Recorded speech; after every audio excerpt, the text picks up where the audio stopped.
அஸ்ஸலாமு அலைக்கும் உறவுகளே. இன்னைக்கு ஞாயிற்றுக்கிழமை. வெயில் ரொம்ப நல்லாவே அடிச்சிட்டு இருந்ததுங்க.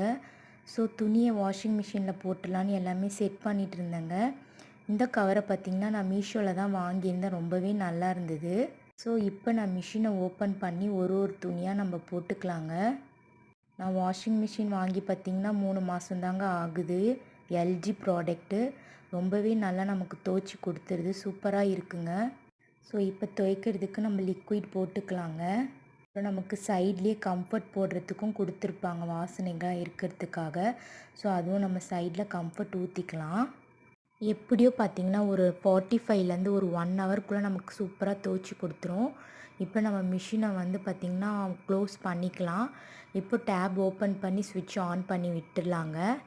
ஸோ இப்போ நம்ம ஆன் பண்ணி விட்டு ப்ளே பட்டனை அமுக்கினிங்கன்னா அதுவே நமக்கு எல்லாமே ப்ராசஸ் ஆகிடும்.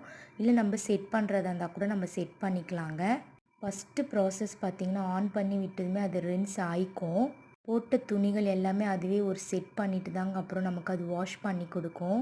இதில் ஒரு லெவல் நம்மளே பார்த்து செட் பண்ணிக்கலாம். வாட்டர் லெவல் இருக்குது, வாஷ் லெவல் இருக்குது, அப்புறம் பார்த்திங்கன்னா ரின்ஸ் இருக்குங்க. பீப் சவுண்ட் வந்து எல்லாமே அதுவே நம்ம செட் பண்ணிக்கலாம். இது எல்லாமே முடித்ததுக்கப்புறம் பார்த்திங்கன்னா நமக்கு டைமிங்கும் காட்டிடும் எவ்வளோ நேரத்தில் நமக்கு துவைச்சி கொடுத்துருவோன்னு. அப்புறம் மதர்சாக்கு டைம் ஆகிடுச்சு. நானும் அப்டிஷும் கிளம்பிட்டோங்க. மதர்சா அவனுக்கு ஃப்ரைடேக்குள்ளே முடியுது. ஸோ மதர்சாவில் ஃப்ரைடே ஆனுவல் டே இருக்குது அவனுக்கு. ஸோ அவனும் நல்லா ப்ரிப்பேர் ஆகிட்டுருக்கான் போட்டிக்கு.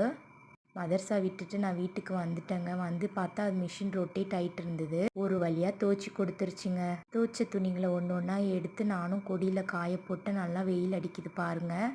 கொஞ்சம் நேரத்தில் நமக்கு காஞ்சிருங்க. நெக்ஸ்ட்டு பார்த்திங்கன்னா லன்ச்சு என்ன செய்யலான்னு பார்த்திங்கன்னா புளி சாதம் தாங்க செய்ய போகிறேன். அதுக்கு நான் வாழைக்காய் மசாலா தடவி வச்சுருக்கேன். தடவி விட்டுட்டு அப்புறம் கொஞ்சமாக பசிச்சுதுன்னு போன்ட்டை போட்டு குடிச்சிட்டேங்க.